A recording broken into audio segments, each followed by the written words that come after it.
was packed in this giftable box. It includes charging cable, 2 blades, which made of a high quality material, the rechargeable base or handle, very cute silver wear resistant bag for storage, and a very detailed instructions. First, I'm gonna go ahead and charge this knife.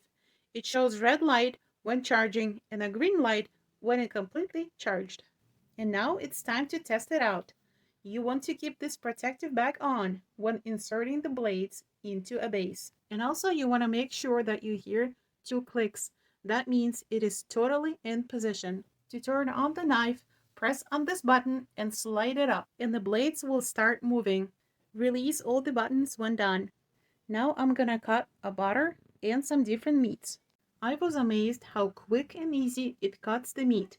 You just want to apply a little bit of pressure and it takes care of the rest. This knife sliced all my meat in seconds, and I was very surprised how neat and thin it can slice. I also wanted to cut some butter, but it is a bit frozen and I still wanted to try it. As you can see, it cuts just perfectly. I'm really satisfied with this product. It saved me so much time and effort.